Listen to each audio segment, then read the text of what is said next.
that. But the good thing is that Deebo Samuel was full go in practice. And according to Adam Schefter, he should be fully able to go on Sunday. So that will hopefully open up and make McCaffrey's utilization a little bit more efficient. Deebo is such a good decoy, even if he's not the one getting the ball. He demands so much attention from other defenses that I think that really allows Christian McCaffrey who also obviously Christian McCaffrey demands a lot of attention, but I think that opens up some lanes for him when opposing teams have to consider that Deebo could be getting the ball, especially with all the motion that Kyle Shanahan runs. So it's really good that he's back. Aaron Banks is going to be out. He's going to be out for quite some time because he has turf toe. John Feliciano will be subbing in for him. So it'll be interesting to see how that looks. I think that makes it even more important that Trent Williams can play because Jalen Moore and Feliciano on the left side is very scary, especially because the 49ers like to run towards the left. And Jacksonville their defense is not terrible. So I think the ability to run the ball and maybe a more balanced offensive system with running the ball, but also being able to pass. And George Kittle in his latest press conference talked about how the passing game is struggling because the run game is struggling in the Kyle Shanahan system.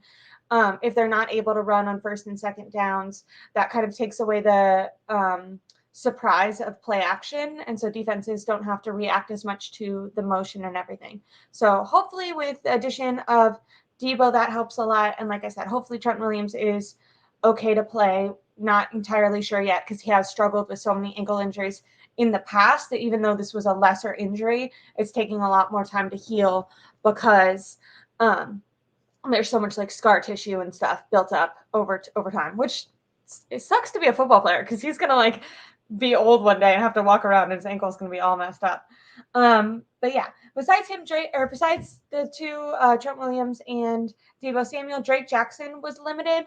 I don't know if that's super important because he's pretty far down the depth chart now that the 49ers have traded for Chase Young after trading for Randy Gregory. I think Drake Jackson is like pretty far down the depth chart, which I would love to hear your guys' opinions. I mean, that kind of sucks to me. As a fan, I felt like I had a lot of hope for Drake Jackson when the 49ers drafted him. There was like a lot of hype and people kind of hypothesized that the 49ers got like a really good deal because in college he had 1 year of really great production and he kind of fell off when he was having some weight struggles, but that was kind of justified due to the chaos that was going on at USC at the time that Drake Jackson was there. But unfortunately right now it doesn't seem like Drake Jackson, outside of that first Pittsburgh game where he got sacks, was able to capitalize on that. And I think the addition of Chase Young will be so impactful because actually Robert Saleh was talking about this when it came to Quentin something for the Jets because he is like Nick Bosa. He's struggling to get sack production that he's used to. And Robert Saleh was saying like, because the pressures are there, that means they are performing pretty well. Just the problem is finishing, and that can go for the secondary not covering for long enough. So the quarterback is able to get the ball out pretty fast and Nick Bosa can't get there all the way. Or it can be, because normally if defenses are doubling up on Bosa, then that would mean that the other guy across from Bosa would have way more opportunity to win because they're going to be one-on-one. Unfortunately, Drake Jackson wasn't capitalizing on those opportunities. I thought Randy Gregory did okay, but clearly the 49ers wanted even better. And I think the addition of Chase Young will help a lot because defenses are going to have to decide, do they want to double team Nick Bosa and leave Chase Young on an island? Now, right now he has 5 sacks, so he currently has more sacks than Nick Bosa. Or do they want to allocate resources to also defending Chase Young? And if they do that, then that gives Nick Bosa more opportunity. So both of those things would be great. And I'm excited to see the impact that Chase Young has. He was a full go today in practice. He was limited on Monday's practice. Now, he doesn't have any injuries or anything like that, so it was just more him getting acclimated. And I would be interested in your guys' opinion. I'm going to be interested to see how many snaps he gets, but I think he'll probably be a full go. He was full go when he was at Washington. There was no injuries or anything. And if you look back to last year when the 49ers traded for Christian McCaffrey, I think he only had like 1 day of practice before they used him in the Chiefs game. And with the pass rush, like offensive schemes can be a little bit more difficult because you're trying to learn the routes and the play calls, and you have to all go with each other. When you're a pass rusher, the number one thing that Steve Wilks is going to be telling Chase Young is just rush the passer, get there. Because even if he doesn't get there, he can be taking guys away from Bosa, and then Bosa can get there. So I'm pretty sure that they're going to utilize him as much as possible against the Jaguars, and that will be pretty fascinating. I have some comments, so I'm going to look at those. This guy says, Trent Williams is an older gentleman. We should really have his replacement swing by now.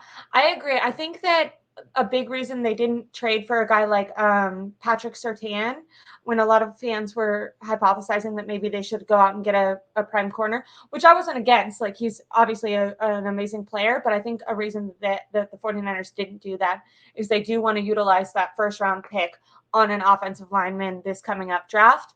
Unfortunately, they weren't able to do that before this year because they did, I don't want to call it wasted, but they allocated a lot of resources to the Trey Lance trade. And then directly after that, they gave a lot of draft picks up for Christian McCaffrey. And when you're drafting offensive linemen, you usually want to draft pretty high. I do know that I think it was the Browns. They did the same draft that the 49ers drafted Jake Moody. The Browns drafted directly after the 49ers, and they got an offensive lineman who he lined up against Nick Bosa in the Browns game. He actually did pretty good. So you can get offensive linemen lower in the draft, but they're not as effective, which we're kind of seeing with like Spencer Burford, who has showed a lot of regression this year. And then Randall says, can't double team everyone. Jags O-line is near the bottom of the league. It's their one big weakness. I totally agree. That's why I am really excited to see the impact of Chase Young, because I do think that will. I think that should.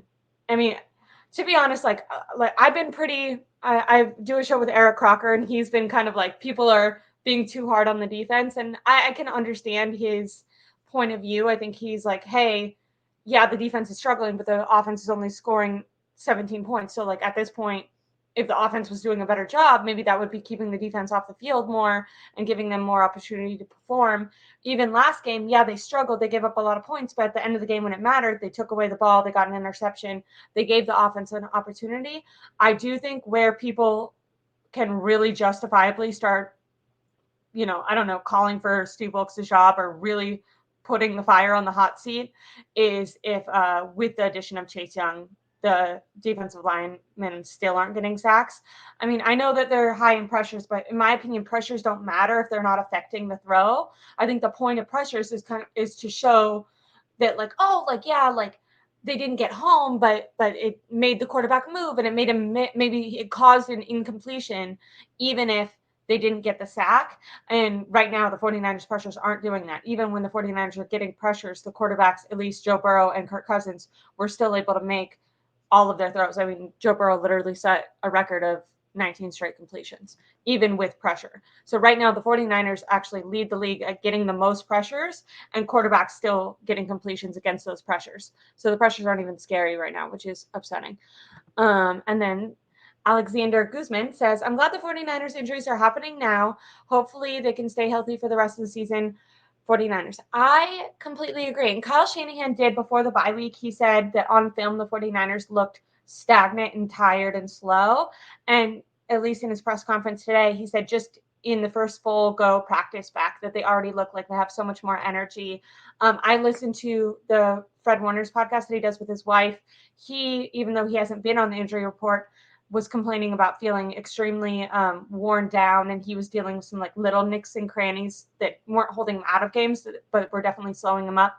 If we look at Dre Greenlaw, who, I mean, he is like such a dominant physical player, right? Like he's always kind of toeing the line of going too far. And when you looked at him in the last game, he was so slow to get up that I know he ended up having a shoulder sprain, but the missed tackles on this team have been extremely, extremely frustrating. And then Randall one more time says, better to have your midseason struggles now and then go into the playoffs hot. I agree. And I think that that's the mindset that they have. I think that the players around, or the players on the team, kind of are going to try to use this as like a wake up call to a reset. And in their mind, it's go time for the rest of the season. Now, the only thing that kind of upsets me with that, if any of you guys heard my show yesterday with Steph Sanchez, is I really did think that the 49ers needed to get the number 1 seed, which I don't think is possible now because of how low their slump has been and how good the Eagles are performing. And I do think that they needed that number 1 seed because right now we're talking about, okay, like they're going to come back, they're going to be refreshed, they're going to be good because of this bye week. Well, the same thing's going to happen because they're going to have to go, however, they're going to have to go another 9 weeks, all the way until the playoffs. And then they're going to have another year in the playoffs. And if the goal is to win the Super Bowl, well, now they're missing a bye week, which could have been really helpful. Like, everything that the 49ers are saying right now with how helpful the bye week is, if they would have gotten that number 1 seed, they would have gotten that same benefit at the end of the season. But because they had this slump, now they're not going to be able to get that bye week, which is pretty upsetting. I mean, I guess they could if the Eagles just lost 3 in a row and they just won every game out of that. But right now, the Eagles look incredibly dominant, and it doesn't look, whether they're blowing teams out or winning just by 1, they are finding ways to win